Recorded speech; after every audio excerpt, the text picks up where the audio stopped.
కేతుగ్రహ జననం. నారద మహర్షి ఆకాశ మార్గాన ప్రయాణం చేస్తూ హిమాలయ ప్రాంతంలో నేల మీదకు దిగాడు.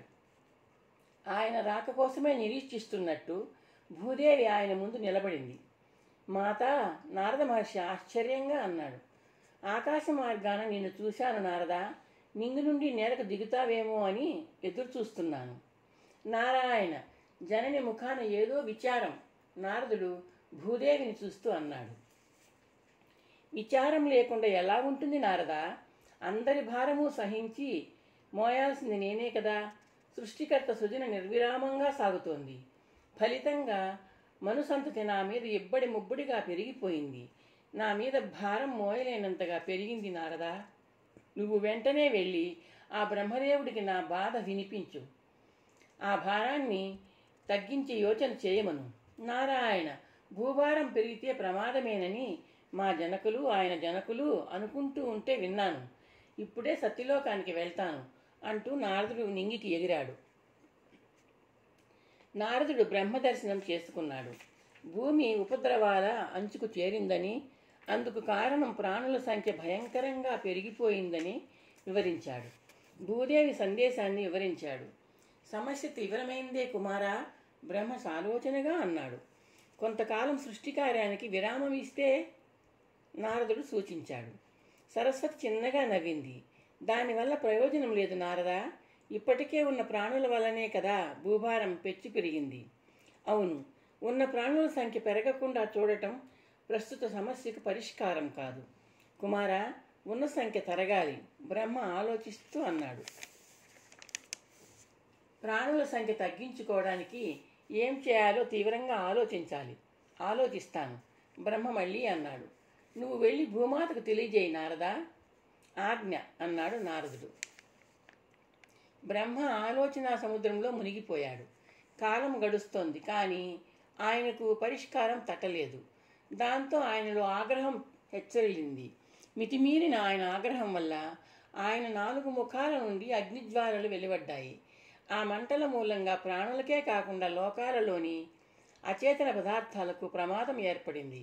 సకల లోకాలలో సర్వనాశనం తాండవం చేసే పరిస్థితి తల ఎత్తింది. బ్రహ్మ తన తీవ్రాలోచనలో ఉండిపోయాడు. బ్రహ్మ ముఖాల నుండి వెలువడే అగ్నిజ్వాలల ప్రమాదాన్ని ఊహించిన పరమశివుడు ఆయన ముందు ప్రత్యక్షమయ్యాడు. ఆయన ఆలోచన ధ్యానాన్ని భగ్నం చేశాడు. సృష్టికర్త, మీ ఆలోచనను ఉపసంహరించి తద్వారా అగ్నికీలలను అణగార్చండి. మీ కర్తవ్యం సృష్టి, సంహారం కాదు, శివుడు అన్నాడు. ఆ సంహార కార్యానికి మరొక తగిన శక్తిని సృష్టించండి.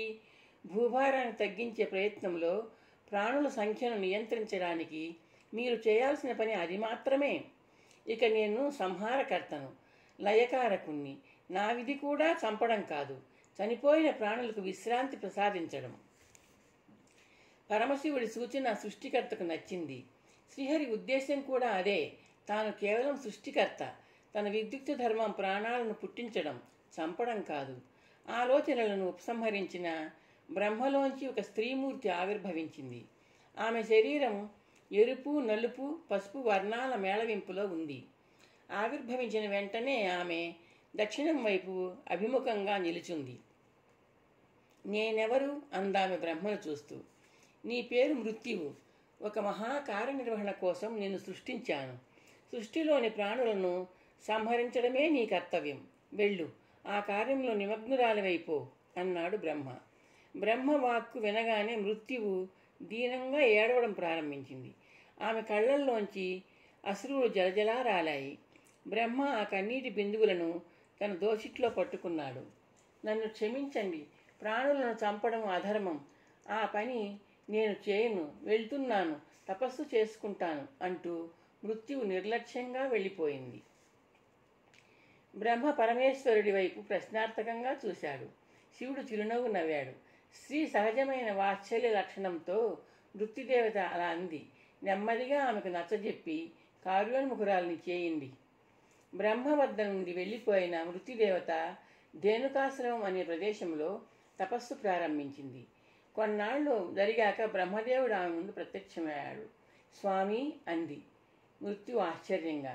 నీకు నిర్దేశించిన కార్యక్రమానికి నిన్ను నువ్వు అంకితం చేసుకునేదాకా నేను నీకు ప్రత్యక్షం అవుతూనే ఉంటాను. నీ ఆవిర్భావానికి మూలం ప్రాణుల సంహార సంకల్పం. ఆ సంకల్పం వికల్పం కాకూడదు. కాదు, ఈ విధి నీకు విధిస్తున్న విధి నుండి నువ్వు తప్పించుకోలేవు. బ్రహ్మ మృత్యువు ముఖంలో గూడు కట్టుకుంటున్న విచారాన్ని చూస్తూ క్షణకాలం ఆగాడు. మృత్యుదేవి, జాగ్రత్తగా ఆలకించు. నీ చేతులతో నువ్వు ప్రాణులను వధించే అవసరం ఉండదు. ఆ రోజు నువ్వు కన్నీళ్లు కార్చావు. ఆ అశ్రువుల్ని నేను దోసిట పట్టుకున్నాను, గుర్తుంది కదా? ఒక్కొక్క అశ్రువు కణం ఒక్కొక్క రోగంగా రూపొంది ప్రాణులను మరణాలకు తరలిస్తుంది. ఆ కార్యాన్ని అధివీక్షించి క్రమపరచడమే నీ విధి. నా ఆదేశాన్ని శిరసావహించు. నీ విధిని స్వీకరించు. కర్తవ్యాన్ని ఆచరించడం ప్రారంభించు అన్నాడు గంభీరంగా బ్రహ్మ. నిరాకరించలేని తన నిస్సహాయత అర్థమైందా మృత్యుదేవతకు.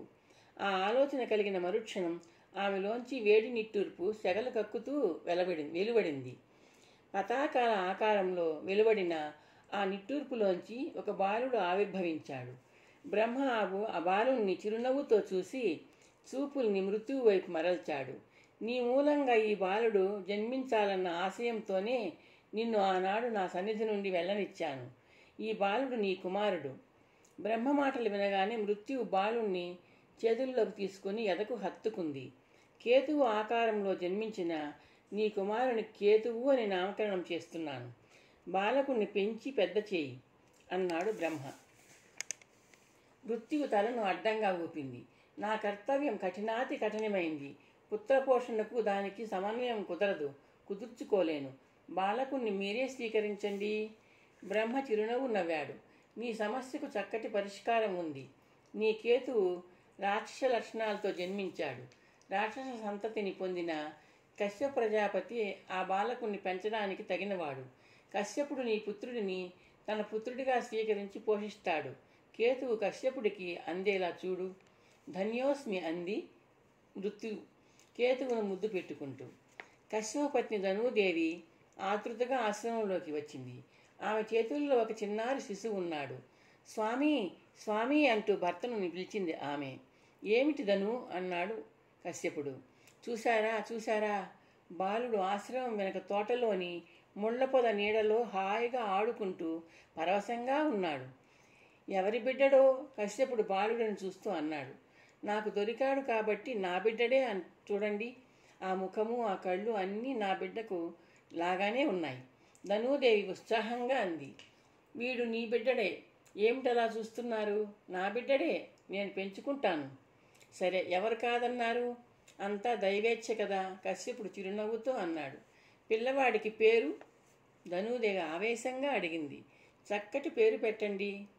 పేరు? ఏ పేరు పెట్టమంటావు? కశ్యపుడు ఆలోచిస్తూ అన్నాడు.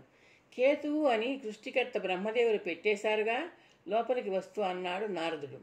నారద మునీంద్ర, కశ్యపుడు ఆశ్చర్యంగా అన్నాడు. నారాయణ, ఆ విషయం చేరవేయడానికి వచ్చాను. బాలుడికి నామకరణం చేశాక మీకు అందేలా చూశారు మా జనకులు. మీ బిడ్డగా స్వీకరించి పోషించి ప్రయోజకుడిని చేయమన్నారు. అలాగా, మహద్భాగ్యం. కశ్యపుడు చేతులు జోడించాడు. అందుకేనేమో వీణ్ణి చూడగానే నా బిడ్డడే అనిపించి సైన్యం కురిసింది అంటూ లోపలికి వెళ్ళింది ధనూదేవి ఉత్సాహంగా. రోజులు కాలాన్ని ఖండిస్తూ తన గణన కార్యాన్ని సాగిస్తున్నాయి. ధనూదేవి పెంపుడు కొడుకు కేతువు, సింహిక కుమారుడు రాహువు ఒకరిని వదిలి మరొకరు ఉండలేనట్లు మసలుకున్నారు. రాహుకేతువులు సహచర్యం నేల మీద పాకే వయస్సులోనే మొగ్గతొడిగింది. ఇద్దరూ జంటగా పాకడం ప్రారంభించారు. ఇద్దరూ ఒకరినొకరు లోగాడసాగారు. ఒకరి చేతిని ఒకరు పట్టుకుని తప్పటడుగులు వేశారు. కశ్యప మహర్షి రాహుకేతువులకు విద్యాభ్యాసం ఆరంభించారు. విద్యార్జనలో కూడా అంతే. ఒకరికి చెప్తే చాలు మరొకరు కూడా నేర్చుకుంటున్నారు. వాళ్ల ప్రవర్తన ధనూదేవికి సందేహం కలిగించింది. ఒకనాడు భర్తతో ఇలా అంది. స్వామి, కన్నబిడ్డతో సమానంగా కేతువుకి పాలిచ్చి పెంచాను కదా. బాలుడు నా బిడ్డలతో కలిసిమెలిసి ఉండడానికి మారుగా ఆ సింహిక బిడ్డడితో కలిసిపోయాడు ఎందుకు? వాడి చిన్ని మనసులో ఏముందో ఎవరికి తెలుసు? కేతువు ఒక్కడే కాదు సుమా, రాహుని చూడు, వాడు కూడా కేతువు నీడలా ఉంటున్నాడు. ఇద్దరి మధ్య మనకు అర్థం కాని అజ్ఞాత సంబంధం ఏదైనా ఉందేమో అన్నాడు కశ్యపుడు. ధనూదేవి సాలోచనగా తల పంకించింది. రాహుకేతువులిద్దరూ అన్యోన్యంగా పెరగాలని, రాణించాలని బ్రహ్మదేవుల సంకల్పం అయి ఉండవచ్చు. ఎందరో మానవపుత్రులు వారి సంతతులుగా ఉండగా ఈ కశ్యపుడికే ఆ అవకాశం ఎందుకు వరించింది? కేతువు మన పోషణలో పెరగాలన్న లక్ష్యం కన్నా రాహు కలిసి మమేకంగా పెరగాలన్న సంకల్పమే అందుకు కారణమనిపిస్తోంది సుమా, కశ్యప మహర్షి విశ్లేషించాడు. ఏది ఏమైనా అదంతా నా అదృష్టమే, ధనూదేవి సగర్వంగా అంది. రాహుకేతువులు యువకులయ్యారు. రాహువు సింహిగాదేవి అనే స్త్రీని, కేతువు చిత్రలేఖను పత్నులుగా స్వీకరించారు. కాలక్రమాన సింహిదేవి రాహు దంపతులకు మేఘహానుడు అనే కుమారుడు జన్మించాడు. రాహుకేతువుల సహోదరానుబంధం వాళ్లతో పాటే వృద్ధి చెంది వికసిస్తూనే ఉంది. నిర్వికల్పానంద నవగ్రహాల జన్మవృత్తాంత కథనం ముగించి ఇలా అన్నాడు శిష్యులతో. ఇప్పటిదాకా మనం నవగ్రహాల పుట్టుకల గురించి తెలుసుకున్నాం. అయితే మన నిత్య వ్యవహారంలో జాతక గణనల్లో పేర్కొంటున్న సూర్య, చంద్ర, కుజ, బుధ, గురు, శుక్ర, శని, రాహు, కేతు అనే క్రమంలో కాకుండా వాళ్ళ ఆవిర్భావ క్రమంలో శ్రవణం చేశారు. నవగ్రహాల ఆవిర్భావాలలో లాగే వాళ్ళ చరిత్రలో కూడా ఆసక్తిని రేకెత్తించే అద్భుత సంఘటనలు ఎన్నో ఉన్నాయి. ఆ సంఘటనల సమాహారంగా ఆ గ్రహదేవతల చరిత్రలను సూర్యుడి నుండి కేతువు దాకా మనం స్మరించే వరుస క్రమంలో శ్రవణం చేద్దాం. ముందుగా సూర్యగ్రహ చరిత్ర ఒక్కసారి గుర్తు చేసుకుంటే, శివానంద, సూర్యుడి తల్లిదండ్రులు ఎవరో గుర్తున్నారా అంటూ అడిగాడు చిరునవ్వుతో నిర్వికల్పానంద. అదితి కశ్యపులు గురువుగారు, శివానందుడు సమాధానం చెప్పాడు. చిదానంద, నువ్వు చెప్పు, సూర్యపత్ని ఎవరు? నిర్వికల్పానంద అడిగాడు. విశ్వకర్మ పుత్రిక సంజ్ఞ గురువుగారు, చిదానందుడు అన్నాడు. సంజ్ఞ తన నీడను ఛాయ అనే పేరుతో తన స్థానంలో సూర్యుడి భార్యగా నియమించింది. బాగుంది, నిర్వికల్పానంద చిరునవ్వుతో అన్నాడు. ఇప్పుడు సంజ్ఞ బిడ్డలు ఎవరో, ఛాయ బిడ్డలు ఎవరో మన శివానందుడు, విమలానందుడు చెప్తారు. వైవస్వతుడు, యముడు, యమి సంజ్ఞ సంతానం గురువుగారు, శివానందుడు గుర్తు చేసుకుంటూ అన్నాడు. ఛాయ సంతతి శనేశ్వరుడు, సావర్ణి, తపతి విమలానందుడు చెప్పాడు. గుర్తుంచుకున్నారు, సంతోషం, నిర్వికల్పానంద అన్నాడు. సంజ్ఞకు ఛాయకు జన్మించిన సూర్యుని సంతానం 6 ఛాయ పోషణలో పెరుగుతున్నారని, సంజ్ఞ బిడ్డల పట్ల ఛాయ ప్రేమ తగ్గుముఖం పట్టిందని చెప్పుకున్నాం కదా. ఇక వినండి. ఒకరోజు ఏమైందంటే